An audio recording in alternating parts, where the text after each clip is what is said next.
The human quest to understand the world has always been noble, with science serving as the compass of discovery. But what happens when curiosity breaks free from morality, when ambition disregards human life and dignity? History reveals not only triumphs, but also chilling cautionary tales of experiments that crossed every ethical line. These are the darkest chapters of science, where people became test subjects in nightmarish pursuits of knowledge. Stay with us, because this countdown will expose how far humanity can fall when its moral guard is down. At number 10, we encounter one of the most chilling and controversial psychological studies ever conducted, the Milgram experiment, designed in the early 1960s by psychologist Stanley Milgram at Yale University. This infamous research aimed to investigate the relationship between authority and obedience, but what unfolded was a haunting revelation about human nature. Participants were led to believe they were teachers, delivering escalating electric shocks to a learner for every incorrect answer, while an authoritative figure in a lab coat urged them to continue. Unbeknownst to the subjects, the learner was an actor and the shocks were fake, but the cries of pain and desperate pleas they heard were disturbingly real to them. As the dials increased from mild jolts to levels marked danger, severe shock, the majority of participants continued pressing forward,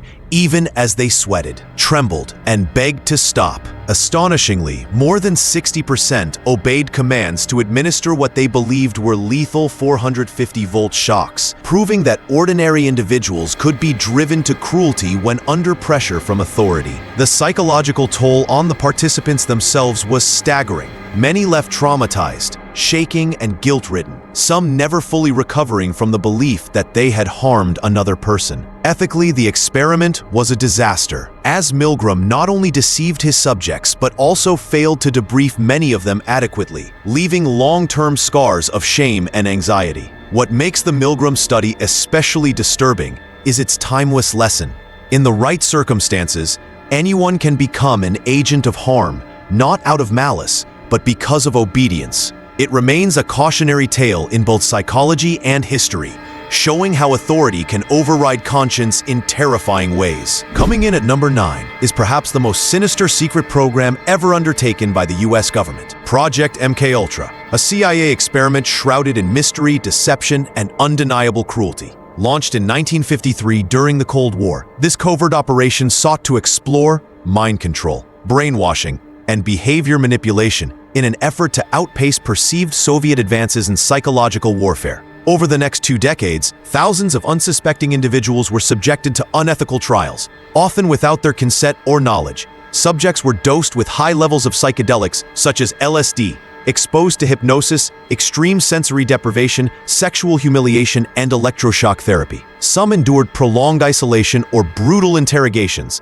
leaving many permanently damaged, physically, emotionally, and psychologically. To further obscure its actions, the CIA funneled funds through universities, hospitals, and private research institutions, ensuring even many researchers did not realize they were complicit in a broader government mind control agenda. The horrors only came to light in 1975, when congressional hearings revealed fragments of what had occurred. Since most documents were destroyed on the orders of CIA Director Richard Helms in 1973, survivors' testimonies, however, painted a dark picture of people robbed of their mental stability, their autonomy violated in the name of national security. More chilling still, many of MKUltra's methods were influenced by Nazi wartime experiments, suggesting that America had quietly adopted the same practices it once condemned at Nuremberg. What lingers is not just a tale of cruelty, but a cautionary reminder about unchecked power and secrecy, where patriotism and paranoia justified the violation of countless lives. Today, MKUltra stands as one of the most disturbing government experiments in history,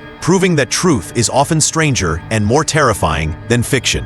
At number 8, we uncover a disturbing chapter in the history of speech pathology known as the Monster Study, a cruel experiment carried out in 1939 at an orphanage in Davenport, Iowa. Led by speech pathologist Wendell Johnson and his graduate student Mary Tudor, the research set out to test whether stuttering was a learned behavior rather than an innate condition. The researchers exploited 22 vulnerable children, dividing them into groups based on their speech patterns. Those who already stuttered were given positive reinforcement, while fluent-speaking orphans endured a devastating form of negative therapy. They were told their speech was flawed, that they were destined to develop stutters and pressured not to speak unless they could do so perfectly. Over time, these children, who had previously spoken without issue, became withdrawn, fearful of communication, and plagued with lifelong social anxiety. Although none developed true stutters, their confidence was shattered, leaving scars that endured well into adulthood. What makes this study particularly horrifying is not only the deliberate psychological harm inflicted, but also the exploitation of children who had no guardians to advocate for them.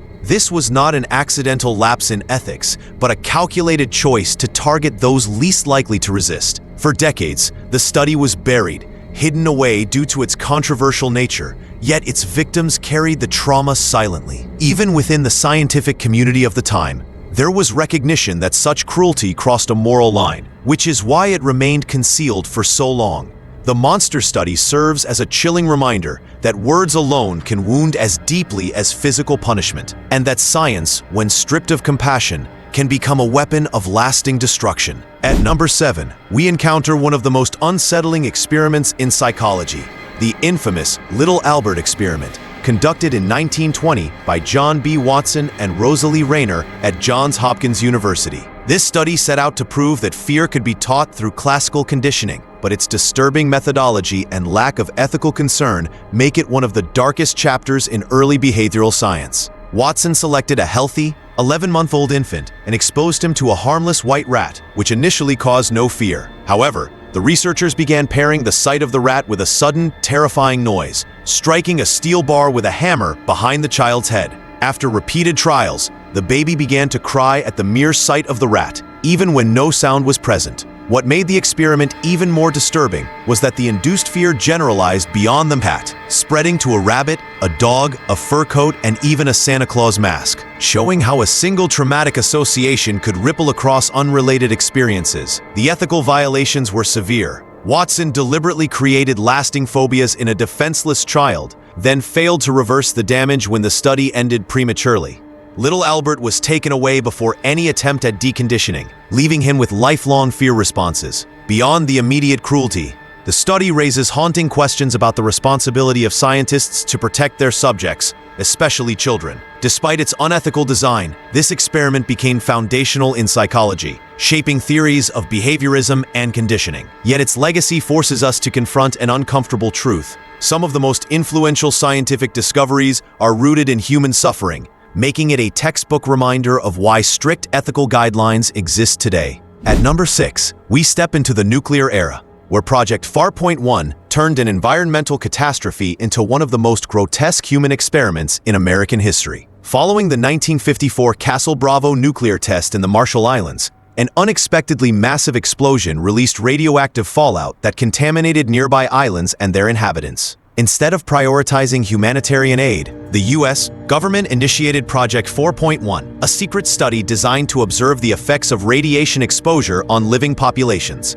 While officials claimed the purpose was to provide medical treatment, in reality, the Marshallese people became unwitting test subjects in a decades-long experiment. They were subjected to invasive procedures, bone marrow extractions, forced blood tests, tooth removals, and humiliating full-body examinations by American scientists. Many developed severe health issues, including cancers, birth defects, and reproductive disorders. Yet their suffering was treated primarily as data rather than tragedy. What makes Project 4.1 especially disturbing is the deliberate deception.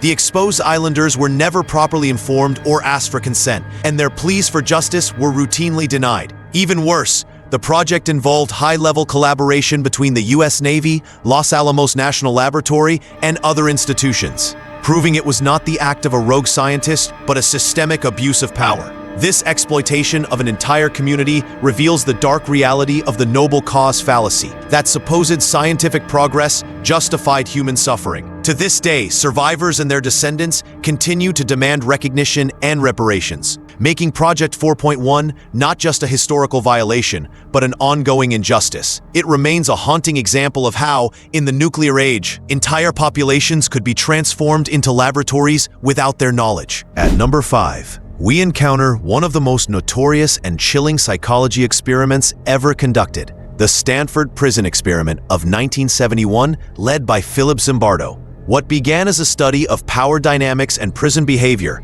quickly spiraled into a horrifying demonstration of how ordinary people can descend into tyranny when placed in toxic environments. Zimbardo recruited 24 healthy male college students, assigning half as guards and half as prisoners in a mock prison built in Stanford's psychology department basement. Though meant to last 2 weeks, the experiment collapsed after only 6 days as the situation deteriorated rapidly. The guards, empowered by uniforms and reflective sunglasses that masked their identities, became increasingly sadistic, shouting insults, humiliating prisoners, enforcing arbitrary rules, and even subjecting them to solitary confinement in a dark closet known as the Hole. The prisoners, in turn, became submissive, depressed, and emotionally broken, with some suffering full psychological breakdowns. One even staged a hunger strike, only to be punished harshly by the guards. What makes this experiment especially disturbing is Zimbardo's dual role as both scientist and prison superintendent, which blurred professional boundaries and fueled the abuse.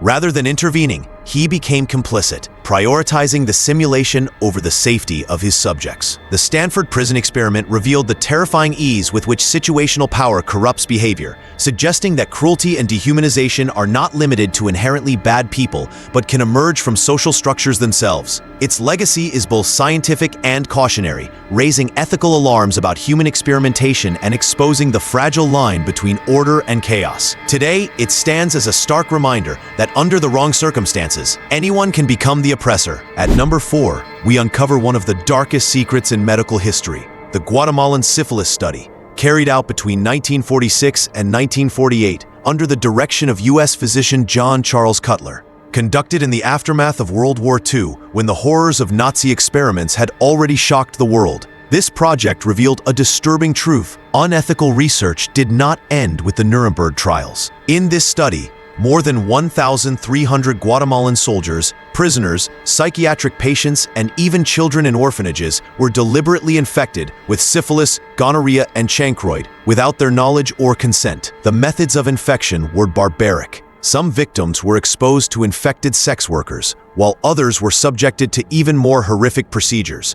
Bacteria were rubbed into open wounds, injected into spinal columns, or, in one notorious case, inserted directly into the eyes, rectum, and urethra of a woman named Bertha. Many of the victims never received proper treatment, and those who did were often given incomplete or ineffective doses of penicillin. What makes this atrocity especially chilling is that it was intentionally carried out in Guatemala to avoid American ethical restrictions and public backlash, proving that researchers were fully aware of the immorality of their actions. The Guatemalan government later called the experiments a crime against humanity, framing them as more than unethical science. They were a direct violation of human rights. The legacy of this study forces us to confront the uncomfortable reality that progress in medicine was sometimes bought with the suffering of the powerless. It also demonstrates the dangers of exporting unethical research to vulnerable populations who lack protection or advocacy. Today, the Guatemalan Syphilis Study stands as a grim reminder of how medical science can become a tool of exploitation when unchecked by morality or accountability.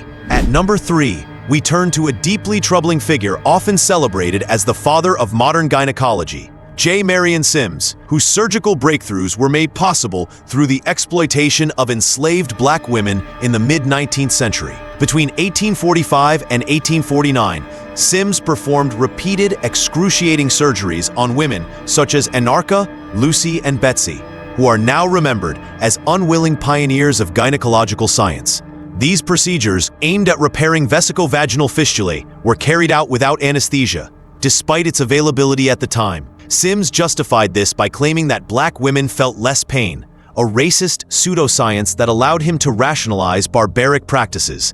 Anarcha alone endured more than 30 experimental surgeries, each one a test of Sims's evolving technique. The women had no agency. Their enslaved status meant their bodies were treated as property, not as patients with rights. Sims's own notes recorded Lucy's extreme agony, yet he continued without compassion or remorse. Although his methods eventually led to surgical advancements that benefited women worldwide, the cost was immense, borne entirely by women stripped of humanity. For decades, Sims was glorified with statues and honors, while the voices of his victims were silenced. Only in recent years has there been a reckoning, with monuments to Sims being taken down and increasing recognition given to Anarcha, Lucy, and Betsy as the true foremothers of gynecology. The story of Sims illustrates how the history of medicine is inextricably tied to racial injustice, exploitation, and systemic dehumanization. It raises a crucial question: can we celebrate medical progress when it was achieved through suffering inflicted on the powerless?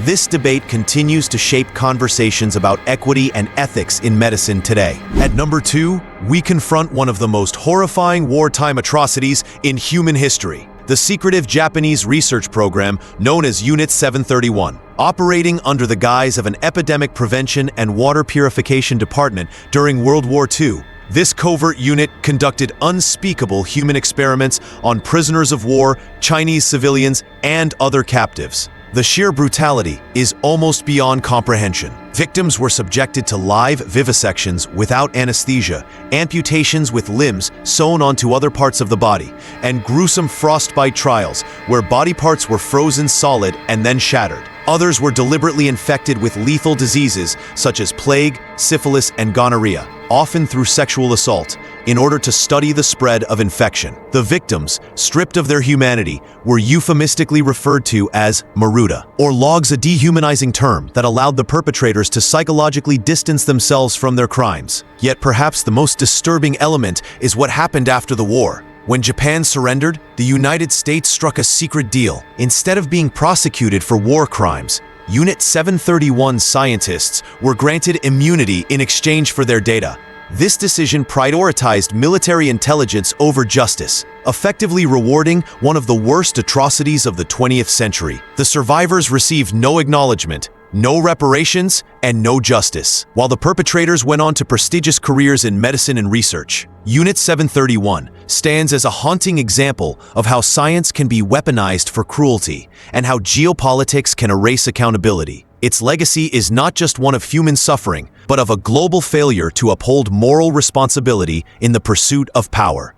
Finally, at number 1, we arrive at perhaps the most infamous and damning example of unethical science in American history: the Tuskegee Syphilis Study, a cruel deception that lasted from 1932 to 1972. Under the direction of the U.S. Public Health Service, 600 African-American sharecroppers from Macon County, Alabama, were promised free medical care for a vague condition called bad blood. In truth, the purpose of the study was to observe the untreated progression of syphilis in black men, without informing them of their diagnosis. For 40 years, these men were denied proper treatment, even after penicillin was recognized in 1947 as a cure for syphilis. Instead, they were subjected to placebo treatments and painful diagnostic procedures disguised as therapy, such as spinal taps. The consequences were devastating. Men suffered blindness, insanity, paralysis, and death, while many infected their wives and passed the disease to their children. The study's cruelty lay not only in its medical deception, but in its foundation of racist pseudoscience, which rationalized withholding treatment by claiming black men would not seek medical care anyway. This was not the work of a single unethical doctor, but a systemic conspiracy involving the Public Health Service, local physicians, and government institutions, all complicit in the deception. The scandal only came to light in 1972 after an Associated Press expose, sparking national outrage and leading to the eventual establishment of strict research ethics, including the requirement for informed consent. The Tuskegee Syphilis Study remains a chilling example of how science can be corrupted by prejudice, power, and neglect. Its legacy continues to shape distrust in medicine among African-American communities today, reminding us that the betrayal of trust in science can cause generational harm that endures long after the experiments have ended. The experiments we've explored aren't just shocking stories from the past. They are haunting reminders of how far humanity can fall when science loses its moral compass. From systemic racism to wartime atrocities, and from the abuse of the vulnerable to the dark side of human psychology, each case shows that knowledge without ethics comes at a devastating cost. These cautionary tales must never be forgotten, because the real challenge of science is not discovery, but ensuring discovery always serves humanity. Thanks for watching, and don't forget to like, comment, and subscribe for more eye-opening content.